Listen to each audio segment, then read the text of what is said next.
Capítulo 4. Extinção do crédito tributário. Seção 1. Modalidades de extinção.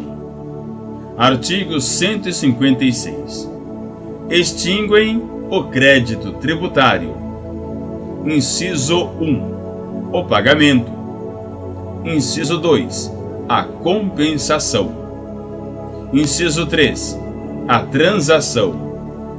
Inciso 4. Remissão.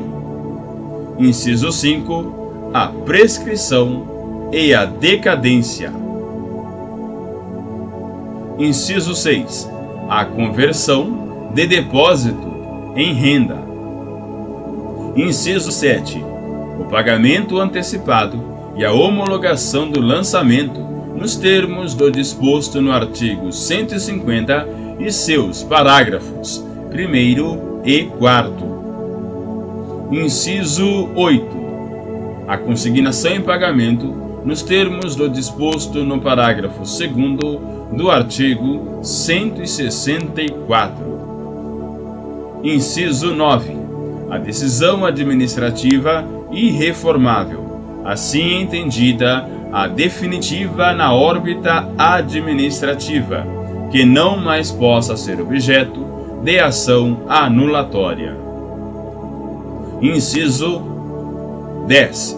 A decisão judicial passada em julgado. Inciso 11.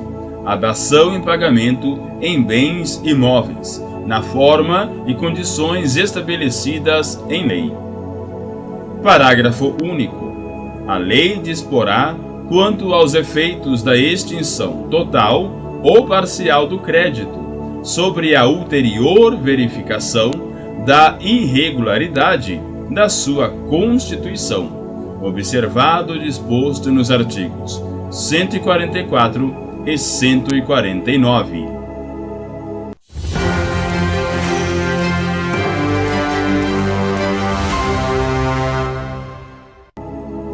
Seção 2. Pagamento. Artigo 157. A imposição de penalidade não ilide o pagamento integral do crédito tributário. Artigo 158. O pagamento de um crédito não importa em presunção de pagamento. Inciso 1. Quando parcial, das prestações em que se decomponha.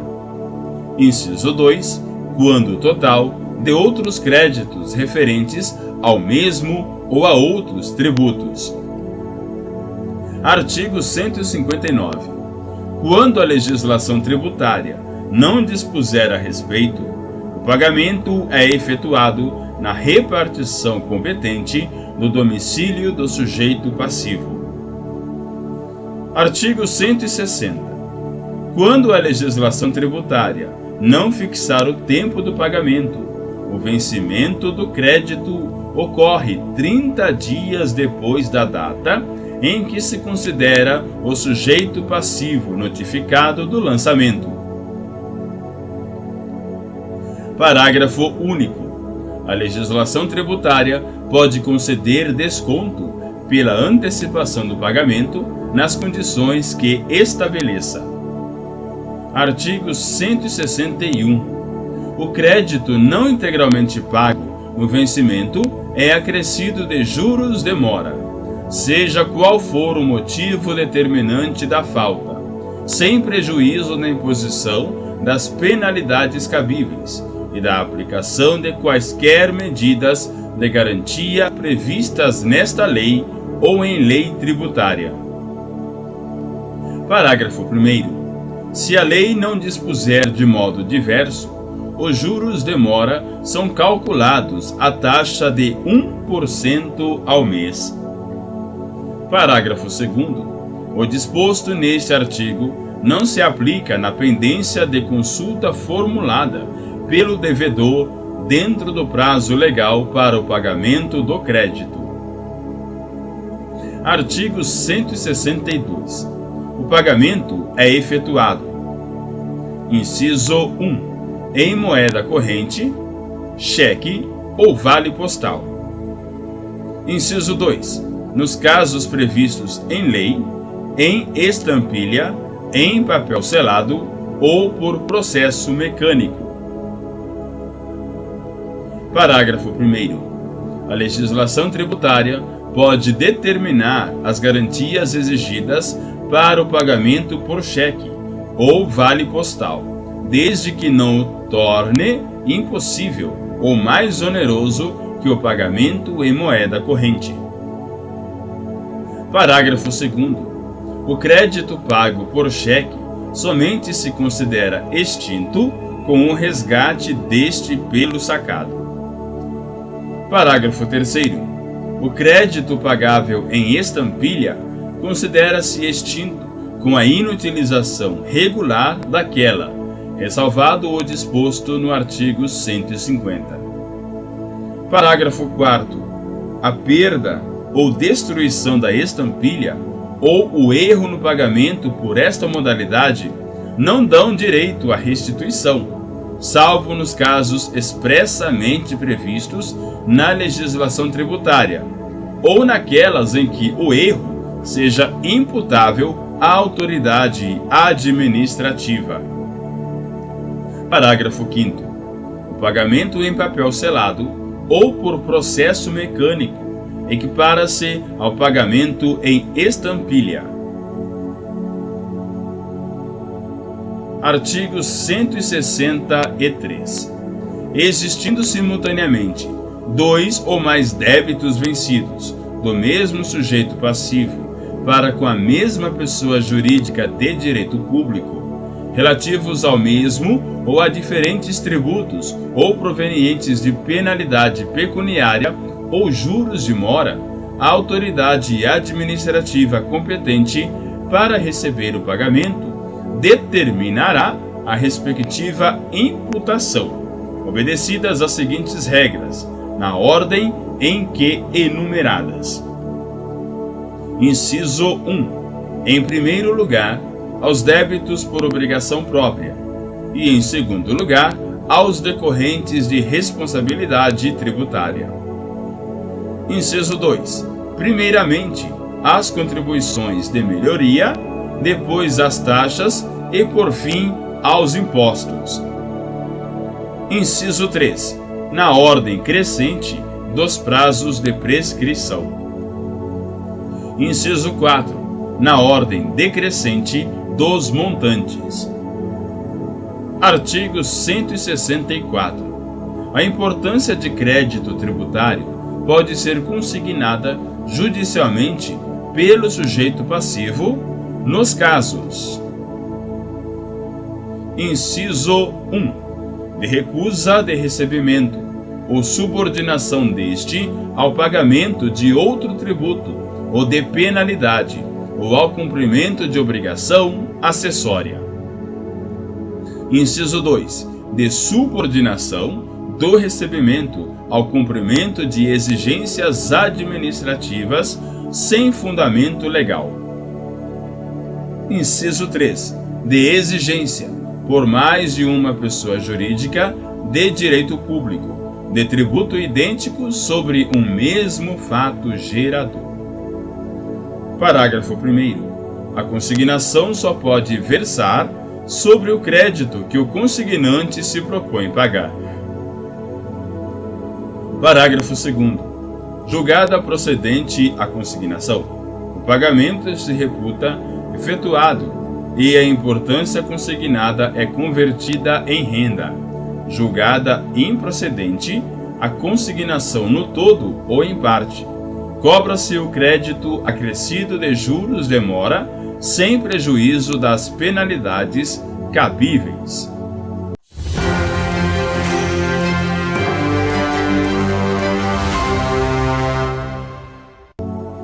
Seção 3. Pagamento indevido. Artigo 165. O sujeito passivo tem direito, independentemente de prévio protesto, à restituição total ou parcial do tributo, seja qual for a modalidade do seu pagamento, ressalvado o disposto no parágrafo 4º do artigo 162, nos seguintes casos: Inciso 1. Cobrança ou pagamento espontâneo de tributo indevido ou maior que o devido em face da legislação tributária aplicável ou da natureza ou circunstâncias materiais do fato gerador efetivamente ocorrido. Inciso 2.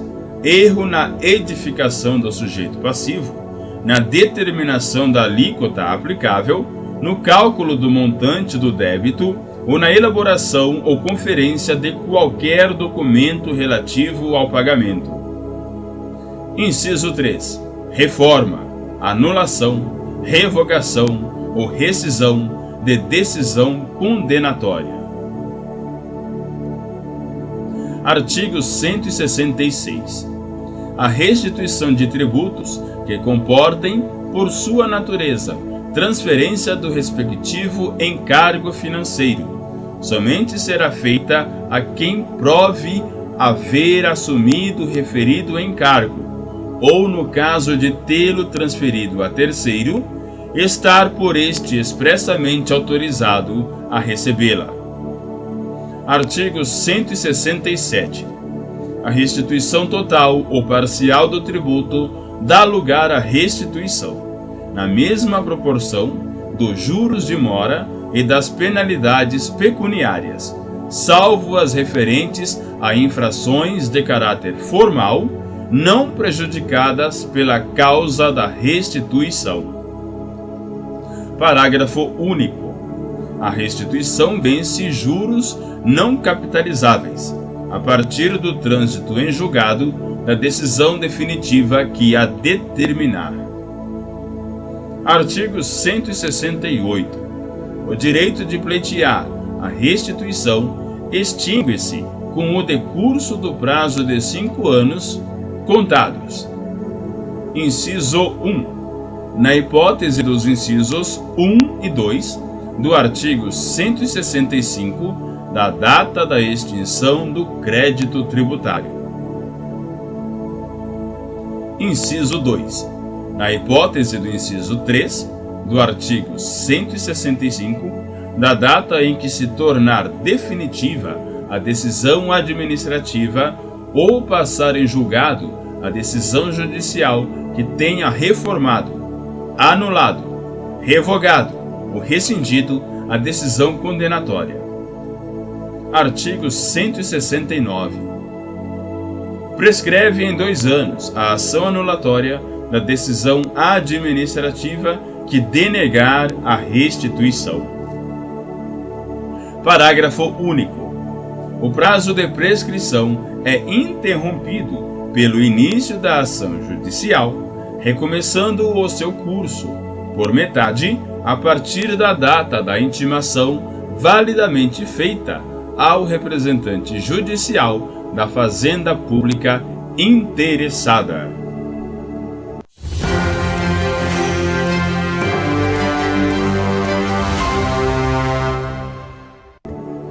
Seção 4. Demais modalidades de extinção. Artigo 170. A lei pode, nas condições e sob as garantias que estipular, ou cuja estipulação em cada caso atribuir à autoridade administrativa, autorizar a compensação de créditos tributários com créditos líquidos e certos, vencidos ou vincendos, do sujeito passivo contra a fazenda pública. Parágrafo único. Sendo vincendo o crédito do sujeito passivo, a lei determinará, para os efeitos deste artigo, a apuração do seu montante, não podendo, porém, combinar redução maior que a correspondente ao juro de 1% ao mês, pelo tempo a decorrer entre a data da compensação e a do vencimento. Artigo 170-A. É vedada a compensação mediante o aproveitamento de tributo, objeto de contestação judicial pelo sujeito passivo, antes do trânsito em julgado da respectiva decisão judicial.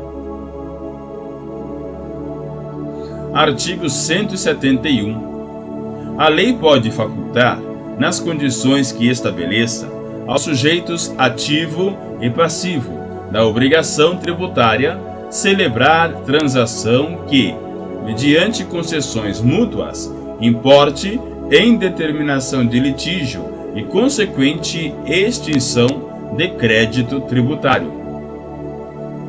Parágrafo único. A lei indicará a autoridade competente para autorizar a transação em cada caso. Artigo 172. A lei pode autorizar a autoridade administrativa a conceder, por despacho fundamentado, remissão, total ou parcial, do crédito tributário, atendendo: inciso 1. A situação econômica do sujeito passivo. Inciso 2. Ao erro ou ignorância excusáveis do sujeito passivo, quanto à matéria de fato. Inciso 3. A diminuta importância do crédito tributário. Inciso 4. A considerações de equidade em relação com as características pessoais ou materiais do caso.